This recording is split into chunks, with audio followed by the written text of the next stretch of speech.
Hari ini adalah Jumat Agung, di mana kita memperingati kematian Tuhan Yesus. Kita akan merenungkan kembali kasih Tuhan Yesus yang luar biasa yang diberikan kepada kita semua.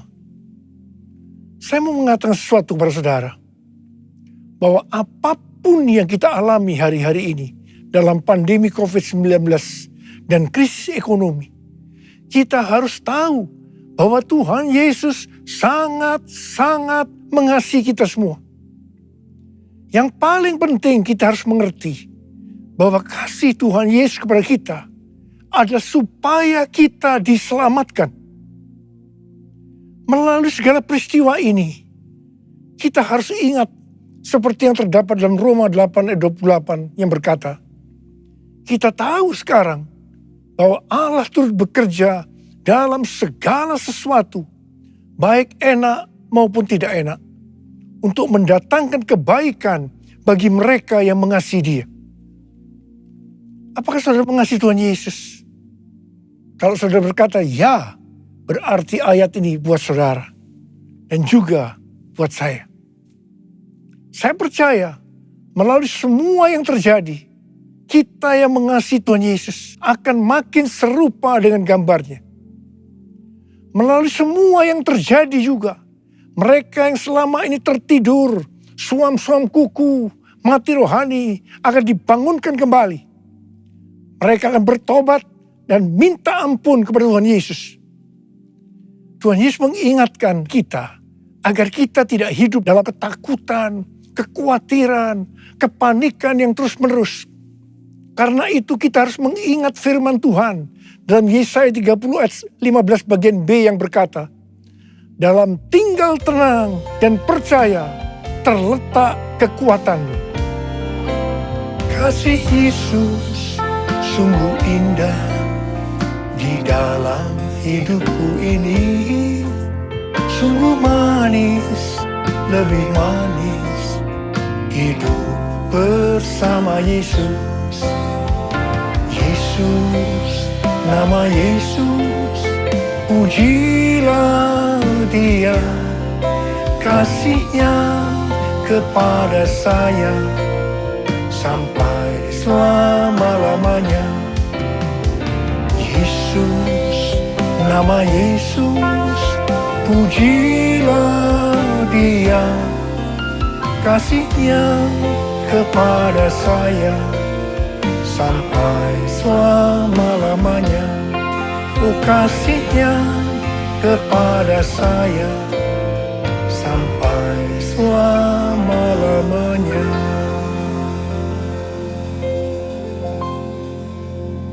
Alkitab berkata, Yesus mati karena dosa-dosa kita. Dia dikuburkan, tetapi pada hari yang ketiga Dia dibangkitkan. Alkitab berkata, semua orang telah berbuat dosa dan telah kehilangan kemuliaan Allah. Upah dosa ialah maut, mati kekal selama-lamanya, tempatnya di neraka. Neraka adalah tempat yang sangat mengerikan. Jangan sampai masuk neraka. Karena itu Tuhan Yesus datang ke dalam dunia ini untuk menyelamatkan kita semua. Bagaimana cara Tuhan Yesus menyelamatkan kita? Alkitab berkata, Tuhan Yesus yang tidak mengenal dosa, dijadikan dosa oleh karena kita. Supaya di dalam Dia, yaitu mereka yang percaya kepada Tuhan Yesus, dibenarkan oleh Allah. Apa arti daripada ayat ini? Tadi dikatakan, semua orang telah berbuat dosa dan telah kehilangan kemuliaan Allah. Upah dosa ialah maut, mati. Jadi Tuhan Yesus harus mati menggantikan saudara dan saya. Kalau kita melihat cara mati Tuhan Yesus, saya katakan sangat-sangat tidak manusiawi. Alkitab menuliskan ada 10 tahap penderitaan Tuhan Yesus dari Taman Getsemani sampai Golgota. Sangat mengerikan. Tahap yang pertama, ketika berada di Taman Getsemani, Tuhan Yesus berdoa kepada Bapa dalam keadaan ketakutan. Sampai peluhnya seperti tetes-tetes darah yang jatuh ke tanah.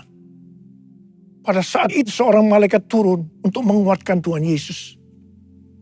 Tuhan Yesus berdoa kepada Bapa, "Ya Bapakku, jikalau sekiranya mungkin, biarlah cawan ini lalu daripadaku.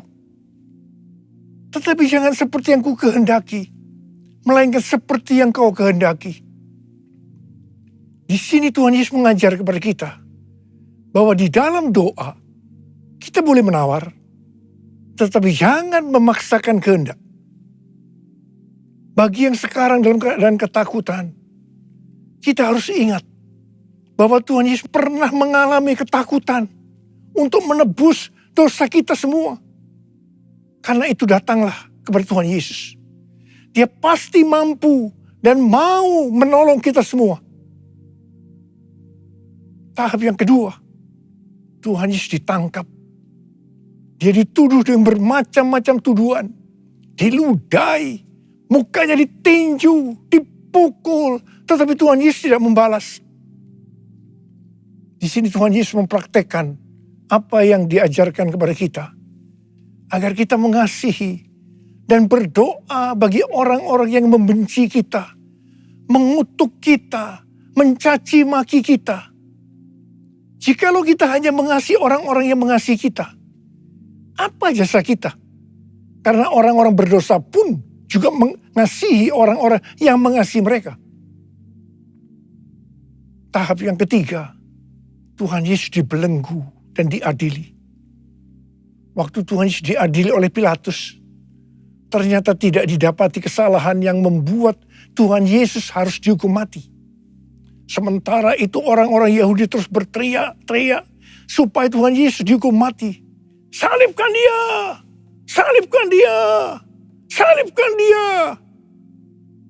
Akhirnya Pilatus menyerahkan Tuhan Yesus untuk disalibkan. Tahap yang keempat, Tuhan Yesus dicambuk. Proses awal dari penyaliban, jubah Tuhan Yesus dibuka dan dihukum cambuk. Dua algojo bergantian menghunjamkan cambuk ke punggung Tuhan Yesus. Ujung cambuk itu terbuat dari potongan tulang dan potongan besi. Tiap kali cambuk itu dihunjamkan ke punggung Tuhan Yesus, itu menimbulkan luka yang dalam. Tuhan Yesus berteriak-teriak kesakitan. Darah Tuhan Yesus bercucuran. Tuhan Yesus bermandikan darah. Tahap yang kelima, kepala Tuhan Yesus diberi mahkota duri. Duri ditancapkan di kepala Tuhan Yesus dengan cara dipukul. Sakitnya luar biasa. Darah bercucuran. Tahap yang keenam, Tuhan Yesus memikul salib. Dalam kesakitan, berlumuran darah, ditambah semalaman Tuhan Yesus tidak tidur. Tuhan Yesus harus memikul salibnya. Tuhan Yesus jatuh, bangun karena tidak kuat. Maka Simon dari Kirene disuruh menggantikannya. Tahap yang ketujuh, tangan dan kaki Tuhan Yesus dipaku. Sakitnya luar biasa. Darah bercucuran. Tahap yang kedelapan, Tuhan Yesus digantung di atas kayu salib. Pada saat itu Tuhan Yesus menderita secara lahir maupun batin. Secara lahir, dia merasakan sakit yang luar biasa di sekujur tubuhnya. Dan juga merasa sesak karena ada cairan yang menekan jantungnya. Secara batin, Tuhan Yesus menderita karena Tuhan Yesus melihat semua orang yang lalu lalang menghujat dia. Ahli-ahli Taurat, tua-tua, imam-imam menghujat dia. Bahkan salah satu penjahat di sebelahnya juga ikut menghujat. Tahap yang kesembilan, Tuhan Yesus merasa ditinggalkan oleh Bapa. Sekitar jam 12 siang sampai jam 3 petang, tiba-tiba langit di sekitar Golgota menjadi gelap. Tuhan Yesus gelisah. Tuhan Yesus gelisah. Dan dia berteriak, Eli, Eli, lama sabachthani. Eli, Eli, lama sabachthani. Allahku, Allahku, mengapa engkau meninggalkan aku? Tuhan Yesus merasa ditinggalkan oleh Bapa. Orang yang berdosa pada hakikatnya dipisahkan dari Bapa. Jadi untuk menebus dosa orang yang berdosa, maka Tuhan Yesus harus merasakan ditinggalkan oleh Bapa, dipisahkan dari Bapa. Saya percaya ini adalah puncak penderitaan Tuhan Yesus. Penderitaan lainnya tidak ada artinya dibandingkan merasa ditinggalkan oleh Bapa. Bagi saya, kalau saya tidak merasakan hadirat Tuhan, itu adalah hal yang paling berat dalam hidup saya. Karena itu setiap hari saya selalu menjaga langkah-langkah dalam hidup saya, agar saya terus mengalami hadirat Tuhan. Kalau ada dosa, harus cepat diselesaikan, supaya terus merasakan hadirat Tuhan. Saya berharap saudara juga melakukan hal yang seperti itu. Kalau ada di antara saudara yang sudah tidak merasakan hadirat Tuhan, dan saudara menganggap itu biasa, saudara harus bertobat. Tidak ada yang lebih berbahagia daripada kalau kita berada dalam hadirat Tuhan. Sebab Alkitab berkata, di hadapanmu ada sukacita berlimpah-limpah. Artinya di dalam hadirat Tuhan ada sukacita dan kebahagiaan yang melimpah-limpah. Tahap yang ke-10. Tuhan Yesus berkata, sudah selesai. It is finished. Ya Bapa, ke dalam tangan-Mu lah kuserahkan nyawaku. Lalu Tuhan Yesus mati. Tak terukur kasih-Mu Yesus, Kau telah mati gantikan diriku.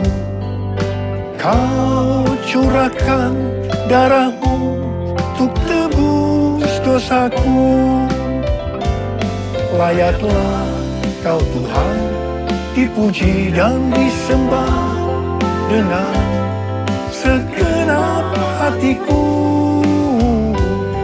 Layaklah Kau Tuhan dipuji dan disembah dengan segenap jiwa ragaku.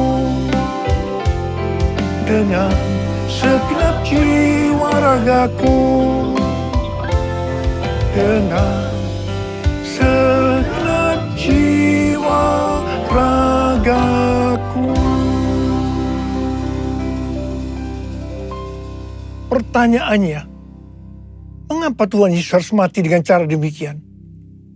Mengapa tidak dengan cara yang mudah? Dipenggal kepalanya, selesai.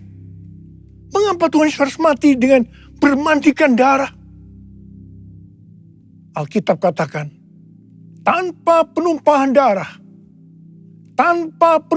darah, tidak ada pengampunan dosa. Untuk mengampuni dosa saudara,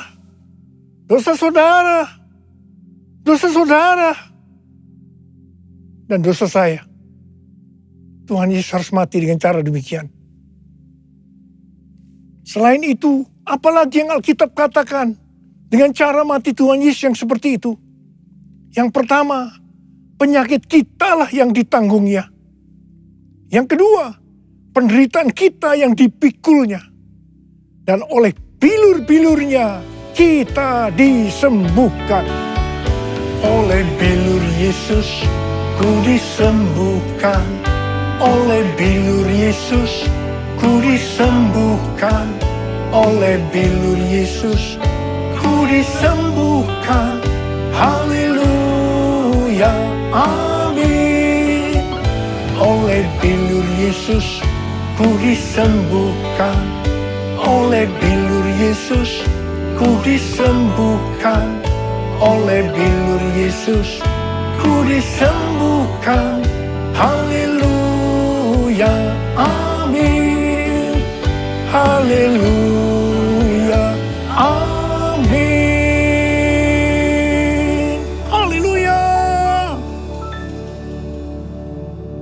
Tuhan Yesus mati karena dosa-dosa kita. Dia dikuburkan. Tetapi pada hari yang ketiga, dia dibangkitkan.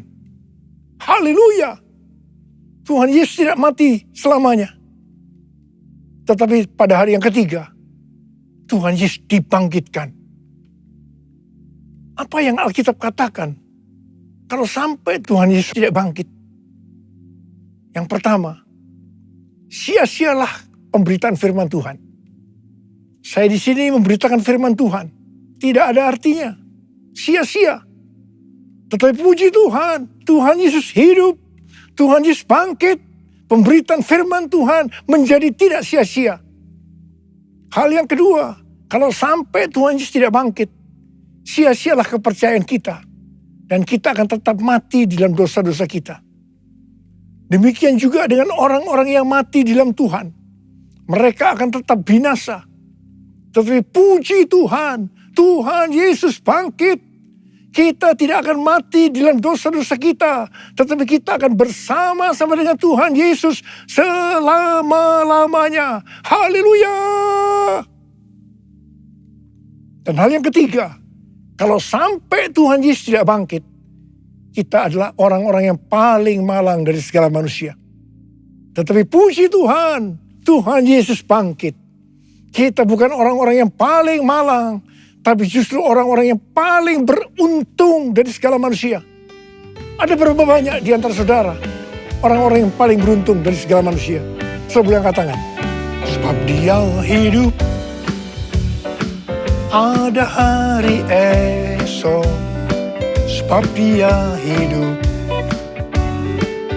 ku tak gentar. Karena ku tahu dia pegang hari esok.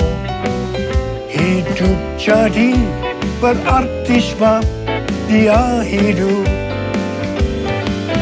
Hidup jadi berarti sebab dia hidup. Hidup jadi berarti sebab Yesus hidup. Karena Tuhan Yesus hidup, maka ada hari esok. Karena Tuhan Yesus yang pegang hari esok saudara dan saya, dia hidup. Dia berkata kepada kita, jangan kamu takut, jangan kamu khawatir, jangan kamu panik. Karena Tuhan Yesus hidup, maka mujizat-mujizat yang dilakukan oleh Tuhan Yesus 2000 tahun yang lalu masih ada sampai dengan hari ini. Orang buta melihat, orang lumpuh berjalan, orang tuli mendengar, orang mati dibangkitkan, orang kusta menjadi tahir, dan kepada orang miskin diberitakan kabar baik. Karena Tuhan Yesus hidup, kita akan melihat Pentakosta yang ketiga akan digenapi. Di mana melalui semua peristiwa yang sedang terjadi saat ini, penuaian jiwa yang terbesar dan yang terakhir sebelum Tuhan Yesus datang kembali terjadi. Bangkitnya generasi Yeremia, yaitu generasi anak-anak muda yang dipenuhi dengan Roh Kudus, cinta mati-matian kepada Tuhan Yesus, tidak kompromi terhadap dosa, dan akan memenangkan banyak jiwa. Kepada kita, orang yang sungguh-sungguh dengan Tuhan, akan diberikan kuasa untuk menyelesaikan amanat agung Tuhan Yesus. Karena Tuhan Yesus hidup, maka dia mengingatkan kepada kita, sesuai dengan 1 Petrus 2 ayat 9 yang berkata, tetapi kamulah bangsa yang terpilih, imamat yang rajani, bangsa yang kudus, umat kepunyaan Allah sendiri, supaya kamu memberitakan perbuatan-perbuatan yang besar dari Dia, yang telah memanggil kamu keluar dari kegelapan kepada terangnya yang ajaib. Jadi, dengan kuasa dari Pentakosta ketiga, kita akan menyelesaikan amanat agung. Dan setelah itu Tuhan Yesus datang kembali. Haleluya. Karena Tuhan Yesus hidup, maka memasuki tahun 2022, dia memberikan tema bahwa tahun 2022 adalah tahun paradigma yang baru. Kita diminta untuk tidak mengingat-ingat hal-hal yang dulu. Sebab Tuhan sedang membuat sesuatu yang baru dengan cara yang ajaib. Tuhan akan menolong kita untuk memecahkan masalah-masalah yang kita hadapi dalam seluruh aspek kehidupan kita dengan cara yang baru atau paradigma yang baru. Tuhan mengingatkan agar kita yang sudah percaya dan lahir baru tidak lagi hidup dengan paradigma yang lama atau paradigma duniawi. Kita harus mengarahkan pandangan kita ke depan dan berlari-lari kepada tujuan yang artinya mengejar meskipun menderita untuk mendapatkan mahkota. Masuk surga dengan hadiah, yaitu mahkota surgawi. Darah-Mu Yesus sucikan daku, darah-Mu Yesus bebaskanku, darah-Mu Yesus ubahkan daku, ku dijadikan baru. Darah-Mu Yesus, darah-Mu Yesus sucikan daku, darah-Mu Yesus bebaskanku, darah-Mu Yesus ubahkan daku, ku dijadikan baru, ku dijadikan baru, ku dijadikan baru. Mari saya ajak kita angkat tangan di hadapan Tuhan. Mari kita katakan, Yesus, Yesus, Kau berarti bagiku. Yesus, Yesus, Kau segalanya bagiku. Yesus, Yesus, Kau berarti bagiku. Yesus, Yesus, Kau segalanya bagiku. Kau segalanya bagiku. Kau segalanya bagiku. Angkat tangan saudara. Kita berbahasa roh sama-sama. Sembah Dia. Urialama kana mayarala basandera la bala bala. Oh la la la la la la la la la la la la. Oh la la la bala bala bala bala bala bala bala bala bala bala. Oh Tuhan Yesus, Tuhan Yesus, Tuhan Yesus. Oh ya la la bala bala bala. Berkati anak-anak-Mu Tuhan. Berkati anak-anak-Mu semua. Mereka sedang mengangkat tangan di depan Tuhan. Berkat-Mu melimpah buat mereka. Berkat-Mu melimpah. Terima berkat Tuhan. Terima berkat Tuhan. Terima berkat Tuhan. Terima kasih. Tuhan terima kasih. Tuhan terima kasih. Tuhan terima kasih. Tuhan terima kasih dalam nama Yesus. Amin.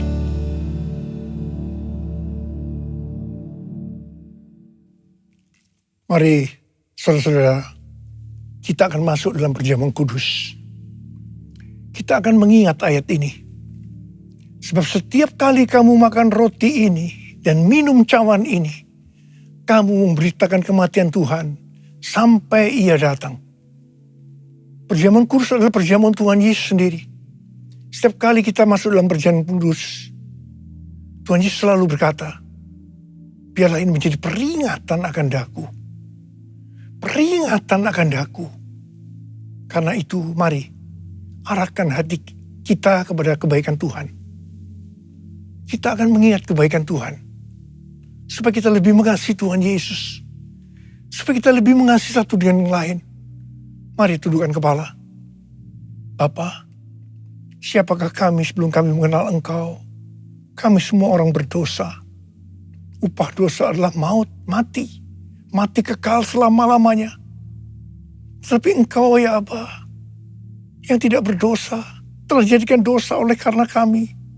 Engkau harus turun dari sorga mulia, mati ganti kami dengan penderitaan yang luar biasa. Sungguh kalau kami pikirkan Bapa, betapa baiknya Engkau itu. Kau jadikan kami sebagai anak-anak-Mu. Engkau Engkau tuntun, Engkau bela, Engkau lindungi, Engkau berkati. Engkau sembuhkan kami. Engkau tegur kalau kami salah, ya Aba. Itu Engkau ya Aba, itu Engkau. Tuhan akan memberkati kita semua melalui perjamuan kudus. Tapi Tuhan mau kita makan dan minum dengan cara yang benar. Karena itu masing-masing kita introspeksi. Mari kita periksa diri kita saat ini. Kalau Tuhan ingatkan ada dosa yang belum diselesaikan, langsung kita minta ampun. Minta ampun di hadapan Tuhan. Ampuni, ampuni saya Tuhan, ampuni. Ampuni saya Tuhan, ampuni saya. Kau melihat anak-anakmu yang sedang meminta ampun kepadamu Tuhan. Kau melihat mereka. Engkau begitu rindu untuk memberkati kami semua. Ya Tuhan, lihatlah anak-anakmu Tuhan. Ampuni kami, ampuni kami. Kami akan masuk dalam perjamuan kudus dengan hati yang penuh ucapan syukur. Dalam nama Yesus kami berdoa. Amin. Sekarang mari kita angkat roti di tangan kanan kita tinggi-tinggi. Sebab apa yang telah kuteruskan kepadamu telah aku terima dari Tuhan. Yaitu bahwa Tuhan Yesus pada malam waktu diserahkan mengambil roti. Dan sesudah itu ia mengucap syukur atasnya. Dia memecah-mecahkannya dan berkata, inilah tubuhku yang diserahkan bagi kamu. Perbuatlah ini menjadi peringatan akan aku. Saudara kasih Tuhan, bukankah roti yang kita pecah-pecahkan ini adalah persekutuan kita dengan tubuh Kristus? Mari kita makan dalam nama Yesus.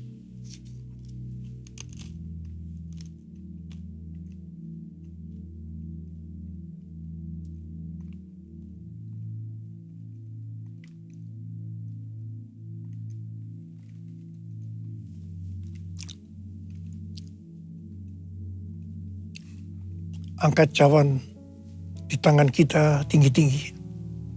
Demikian juga yang mengambil cawan sesudah makan lalu berkata, cawan ini adalah perjanjian baru yang dimeteraikan oleh darahku.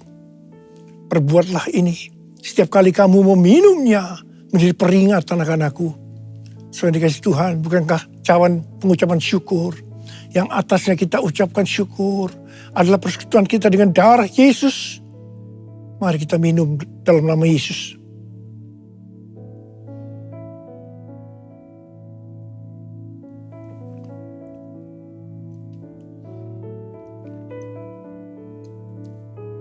Mari ucapkan syukur dan terima kasih kepada Tuhan dengan suara. Jangan diam, keluarkan suara. Tuhan terima kasih. Tuhan terima kasih ya Tuhan. Kami mengucap syukur ya Tuhan. Terima kasih buat kebaikan-Mu ya Aba. Oh rada bara bara bara bara bara bara bara. Oh Yesus. Oh Yesus, Yesus, Yesus, Tuhan Yesus, Tuhan Yesus. Bapa terima kasih. Terima kasih. Terima kasih pesan-Mu hari ini. Oleh bilur-bilur-Mu kami semua disembuhkan.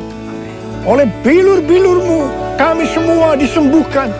Terima kasih Tuhan. Kami berdoa bagi mereka yang sakit saat ini. Angkat tangan saudara yang sakit, yang memerlukan kesembuhan, yang memerlukan mujizat Tuhan. Sembuh dalam nama Yesus. Sembuh dalam nama Yesus, mujizat terjadi. Terima kesembuhan, terima mujizat Tuhan, terima. Terima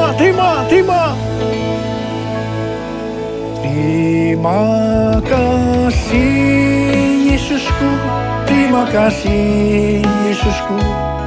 Puji syukur hanya bagi Tuhanku. Terima kasih Yesusku. Terima kasih Yesusku, puji syukur hanya bagi Tuhanku. Terima kasih Yesusku, terima kasih Yesusku, puji syukur hanya bagi Tuhanku.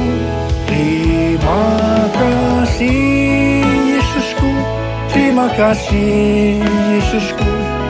Puji syukur hanya bagi Tuhanku. Puji syukur hanya bagi Tuhanku. Puji syukur hanya bagi Tuhanku. Terima kasih Abah. Terima kasih Abah. Terima kasih. Terima kasih. Mari angkat tangan saudara. Terimalah berkat Tuhan. Kasih karunia yang berlimpah-limpah daripada Allah Bapa di dalam anak yang tunggal Yesus Kristus.